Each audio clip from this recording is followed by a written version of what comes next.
हमारा देश भारत 15 अगस्त 1947 को आज़ाद हुआ था, लेकिन इसके एक दिन पहले 14 अगस्त की उस आधी रात को हिंदुस्तान में जो हुआ उसने देश के इतिहास और भूगोल दोनों को बदल कर रख दिया। हम अंग्रेज़ों की 250 वर्षों की गुलामी से आज़ाद तो हो गए, लेकिन जाते जाते वह हमें बंटवारे का दर्द दे गए। 14 अगस्त की रात हिंदुस्तान के दो टुकड़े हुए थे, जिससे लाखों लोग बेघर हो गए। एक तरफ भारत तो दूसरी तरफ पाकिस्तान बना। बंटवारे के दौरान चारों तरफ हिंसा फैली हुई थी। लोग जिनके साथ उठते बैठते थे वे अपनों के ही दुश्मन बन बैठे। इस बंटवारे में लगभग 10 लाख लोगों को अपनी जान गंवानी पड़ी। सरहद के दोनों तरफ से लगभग 1 करोड़ लोग भारत और पाकिस्तान चले आए। एक आंकड़े के मुताबिक उस समय यह दुनिया के इतिहास का सबसे बड़ी संख्या में लोगों का विस्थापन था। जानकारों का मानना है कि ब्रिटिश सरकार ने बंटवारे की प्रक्रिया ठीक से नहीं निभाई। देश में शांति व्यवस्था बनाए रखने की जिम्मेदारी भारत और पाकिस्तान की नई सरकार पर आ गई थी, लेकिन दोनों देशों की नई सरकार के पास हिंसा से निपटने के जरूरी इंतजाम नहीं थे। किसी ने सोचा नहीं था कि करोड़ों लोग एक मुल्क से दूसरे मुल्क चले जाएंगे। भारत के विभाजन के कुछ लोग खिलाफ थे, कुछ पक्ष में, तथा कुछ ऐसे लोग थे जो भारत के धर्म आधारित विभाजन के खिलाफ थे, और कुछ लोग ऐसे भी थे जो यह मानते थे कि जब धर्म के आधार पर विभाजन हो ही रहा है तो फिर जनता की अदला बदली भी होनी चाहिए और ठीक ठीक विभाजन होना चाहिए, ताकि बाद में किसी प्रकार का विवाद ना हो। दोस्तों, आज हमें आज़ाद हुए 76 साल हो गए हैं।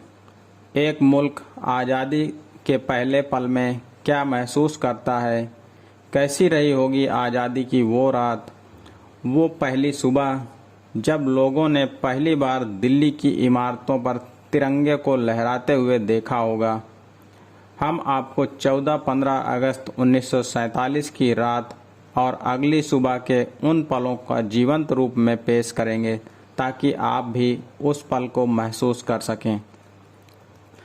देश आज आज़ादी की 76वीं वर्षगांठ का जश्न मनाने जा रहा है।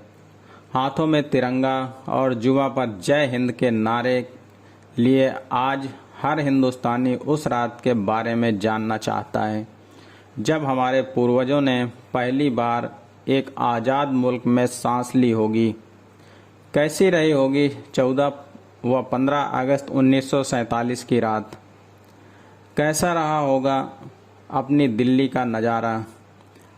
कैसे पूरी रात जागकर देश भर में लोगों ने एक आज़ाद होते हुए देश को न सिर्फ देखा होगा बल्कि जिया भी होगा।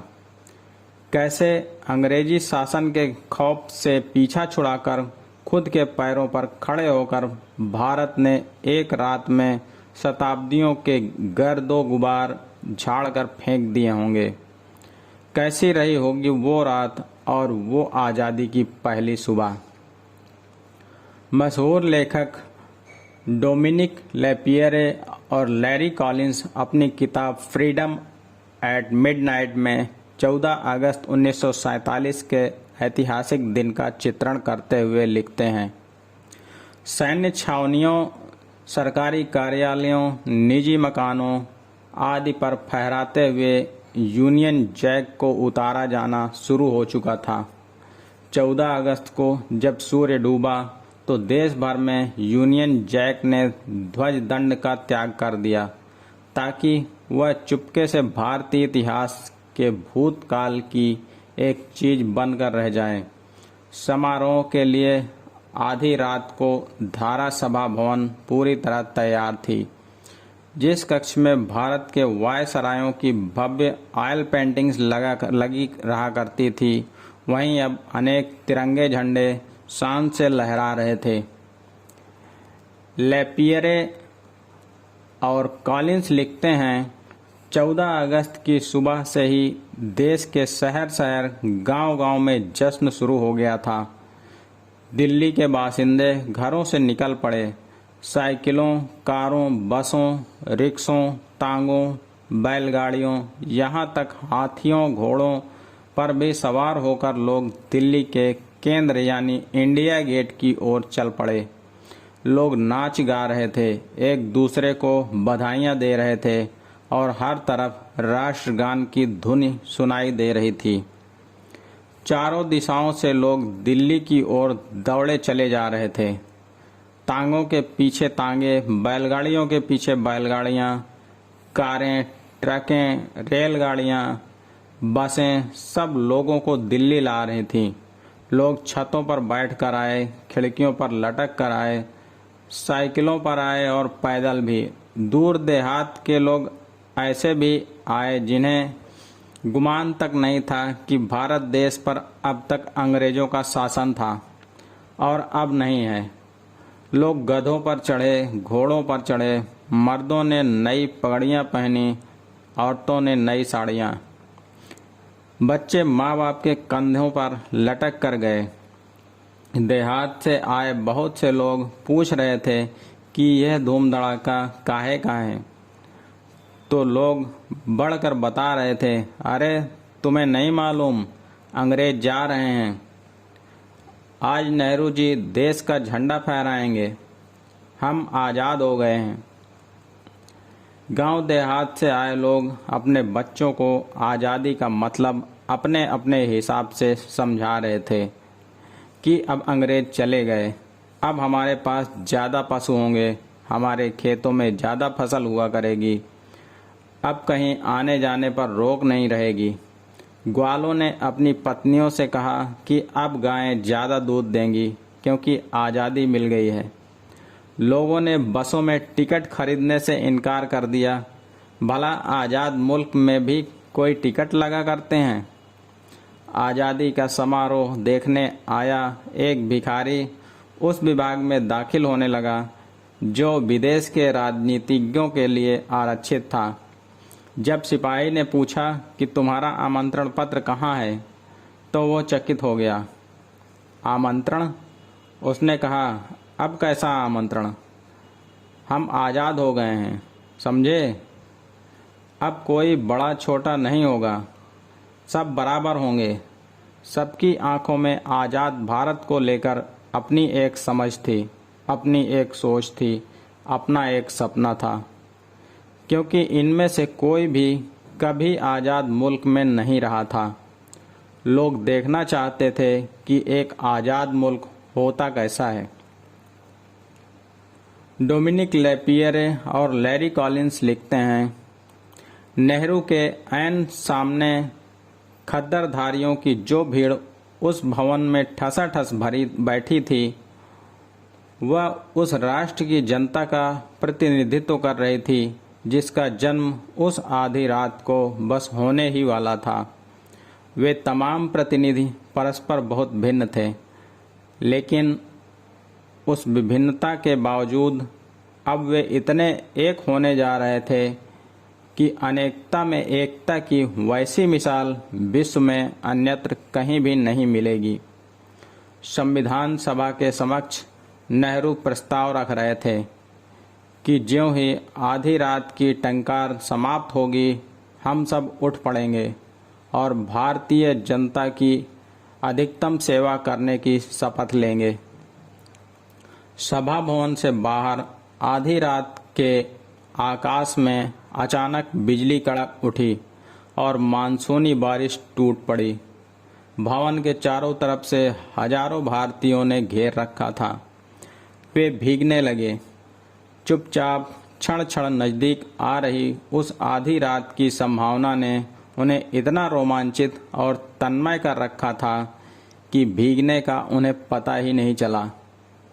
आखिरकार आधी रात की वह टंकार शुरू हुई जिसने एक दिन के समापन और साथ में एक युग के भी समापन की घोषणा कर दी। टंकार के दौरान कोई व्यक्ति बिल्कुल भी ना हिला। फिर नेहरू के शंखनाद ने एक बड़े साम्राज्य के अंत और भारत भूमि पर एक नए युग के सूत्रपात की घोषणा कर दी। समारोह एकदम भव्य था। नेहरू जी सूती जोधपुरी पायजामे और बंडी में थे। वल्लभ भाई पटेल सफेद धोती में प्रकट हुए थे।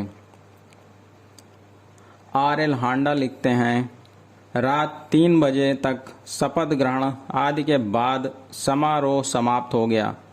कुछ लोग घरों को वापस हो लिए। बहुत से लोग लानों और फुटपाथों पर सो रहे थे। अगले दिन यानी 15 अगस्त की सुबह 8 बजे पंडित जवाहरलाल नेहरू ने लाल किले पर यूनियन जैक की जगह भारत का तिरंगा झंडा फहराया। दिल्ली हजारों साल का पुराना शहर है। अपने इतिहास में उसने एक स्थान में इतना विशाल जनसमूह निश्चय ही कभी नहीं देखा होगा जितना उस दिन लाल किले के आसपास आ जुटा था। स्थानीय समाचार पत्रों तथा सरकारी अनुमानों के अनुसार वहां लगभग 10 लाख से कम आदमी नहीं थे। दिल्ली गेट से लेकर कश्मीरी गेट तक और जामा मस्जिद से लाल किले तक कहीं सड़क या भूमि दिखाई नहीं दे रही थी, सिवाय एक अपार जन समुदाय के, और कुछ नहीं था। इस भीड़ को विसर्जित होने में 4 घंटे लगे। सभी सड़कें प्रायः 1 बजे दोपहर तक भीड़ से खचाखच भरी रहीं। उस रात को जन गण मन और वंदे मातरम के राष्ट्रीय गीतों की मधुर ध्वनि सुनाई पड़ रही थी। ये गीत पहले भी अनेकों बार सुने थे, किंतु उस रात तो एक एक शब्द मानो पुकार पुकार कर अपना अर्थ भी श्रोताओं के कानों में कह रहा था। उस रात वास्तव में सस्य श्यामला, बहुबल धारिणी, रिपुदल वारिणी आदि शब्द विश्लेषणों के ठीक अर्थ समझ में आए। जब जनगणमन आरंभ हुआ तो इसकी ललित लय में हजारों सिर हिल उठे, किंतु जैसे ही राष्ट्रगान में पंजाब और सिंध का उल्लेख हुआ, एकत्रित भीड़ में सैकड़ों आदमियों ने सिर उठाकर एक दूसरे को देखा। वहां उपस्थित जनों का सहसा विभाजन की टीस याद आ गई, जो दूसरी ओर पाकिस्तान नाम के मुल्क के रूप में मूर्त रूप ले चुकी थी और सरहदों पर हिंसा को जन्म दे चुकी थी।